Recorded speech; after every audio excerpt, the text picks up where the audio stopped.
Hi friends, ఈరోజు నేను shopping bags reuse చేసుకునేలాగా ఒక క్రాఫ్ట్ చేసి చూపిస్తున్నాను. ఇవి షాపింగ్ బ్యాగ్స్లో కలర్స్ కూడా వస్తున్నాయి. ఎక్కువ అందరి దగ్గర ఇవే ఉంటాయి కదా బ్యాగ్స్, కలర్వి తక్కువ ఉంటాయి. కలర్వి ఉంటే కలర్ వాటితో కూడా చేసుకోవచ్చు. అలా దాన్ని కట్ చేసుకుని బ్యాగ్ని ఏదైనా హ్యాండిల్ ఉంటుంది కదా, అది కట్ చేసి పక్కన పెట్టేసుకోవాలి. ప్లెయిన్ చేసుకుని దాని తర్వాత ఒక క్యాప్, ప్లాస్టిక్ డబ్బా మూత తీసుకున్నాను నేను. అలా మన ఇష్టం, ఏ సైజు కావాలంటే ఆ సైజు. నేనైతే కొంచెం పెద్ద సైజు చేద్దామని ఈ మూత యూజ్ చేస్తున్నాను. అలా రౌండ్స్ దగ్గరగా ప్లేస్ వేస్ట్ చేసుకోకుండా దగ్గరగా పెట్టుకుని గీసుకోవాలి. రౌండ్స్ గీసుకొని రౌండ్స్ కట్ చేసుకుని ముందు పక్కన పెట్టేసుకోవాలి. తర్వాత ఒక్కొక్క రౌండ్ తీసుకొని దాన్ని ఇలా ఫోల్డ్ చేసుకోవాలి. సకానికి మళ్ళీ సకానికి ఫోల్డ్ చేసి వీడియోలో చూపిస్తున్నట్టుగా అలా కట్ చేసుకోవాలి. ఎగ్జాక్ట్ అలానే రాకపోయినా పర్వాలేదు, కొంచెం ఇంచుమించుగా వచ్చినా పర్వాలేదు. ఎందుకంటే అది మనం ఫోల్డ్ చేసేస్తాం, వాటిని రోల్ చేసేస్తాం కనుక అదేమీ అంత క్లియర్గా ఏం కనిపించదు. అలా అటు ఇటు ఏదైనా ఒక పుల్ల తీసుకొని, టూత్ పిక్ కానీ ఏదైనా పర్వాలేదు తీసుకొని అలా పెట్టుకొని రోల్ చేసుకోవటమే. అలా కొన్ని పెటల్స్ చేసుకొని పక్కన పెట్టేసుకోవాలి. నేనైతే ఒక 20 పెటల్స్తో చేశాను ఇది. అలా తీసుకున్నాక దానికి ఇలా మధ్యలో ఫోల్డ్ చేసుకొని ఒక డబ్బా తీసుకోవాలి. ఇందులో పెట్టడానికి డబ్బా, గ్లాసు, గిన్నె ఏదైనా పర్వాలేదు. సైజు అయితే అది ఆ సైజు, చేయి పట్టేంత సైజు అనమాట, వేళ్ళకి. దాంట్లో పెట్టానంటే కొంచెం పెద్ద సైజు, వాల్కి కానీ మనం పూజల దగ్గర కానీ డెకరేట్ చేసుకోవచ్చు. వీటికి కలర్స్ వేసుకోవచ్చు, లేదంటే కలర్ బ్యాగ్స్తో కూడా అలా చేసుకోవచ్చు. ఫోల్డ్ చేసుకొని ఒక్కొక్కటి అలా మధ్య సెంటర్కి వచ్చేటట్టుగా గ్లూ అప్లై చేసుకొని ఒక్కొక్కటి అతికించుకోవటమే.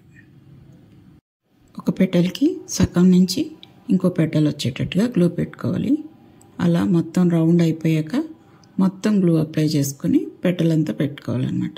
స్టార్టింగ్ అయితే ఒక లేయర్ డబ్బా అంతా కవర్ అయ్యేదాకా అలా పెట్టుకోవాలి. సగానికి పెటల్కి గ్లూ రాసుకోవాలి. ఆ సగం నుంచి ఒక పెటల్ని అంటించుకుంటూ ఉండాలి. అలా రౌండ్ అయ్యాక మొత్తం పెటలంతా వచ్చేటట్టుగా గ్లూ అప్లై చేసుకుని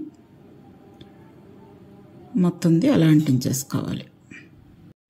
వేస్ట్గా ఉండే వాటితోటి మనం ఏదోలా ఫ్లవర్ చేసుకుని డెకరేట్ చేసుకుంటే, ఇంట్లో చక్కగా ఒకసారి చేసి పెట్టుకుంటే ఎప్పుడు యూజ్ చేసుకోవచ్చు. ప్రతి ఫెస్టివల్ వాల్కి పెట్టుకుంటే బాగుంటుంది.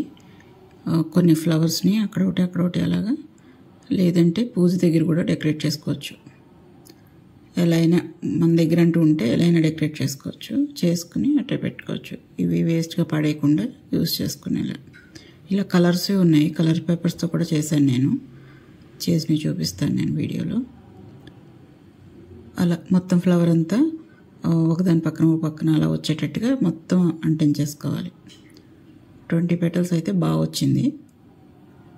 అంటే ఇది పెద్దది కనుక మొత్తం మళ్ళీ గ్లూ అప్లై చేసుకుని ఒక రౌండ్ కట్ చేసుకుని దానికి అంటించేసుకోవాలి. ఈ ఫ్లవర్ అయితే చాలాసార్లు చాలా వీడియోస్లో చూసే ఉంటారు మీరు కూడా. ఇది షాపింగ్ బ్యాగ్తో చేశాను. అది మెథడ్ అయితే అదే, కానీ ఫ్లవర్ అయితే షాపింగ్ బ్యాగ్తో రీయూజ్ ఐడియా అంతే. అలా వేరే కలర్స్ తోటి ఇంకా వాల్కి పెట్టుకుని కూడా చూపించుతున్నాను. అంటే వాల్కి పెట్టుకోవడానికి కొంచెం హ్యాండిల్ ఒకటి, దాని హ్యాండిల్ కట్ చేసుకుని అదొక రింగ్ లాగా అంటించుకుని ఫ్లవర్కి గ్లూ అప్లై చేసుకుని అంటించుకొని పైన ఇంకొక పేపర్ స్టిక్ చేసేసుకుంటే ఇంకా ఊడిపోకుండా ఉంటుంది. అలా మనకి ఎన్ని కావాలంటే అన్నీ చేసుకోవచ్చు. Thank you for watching.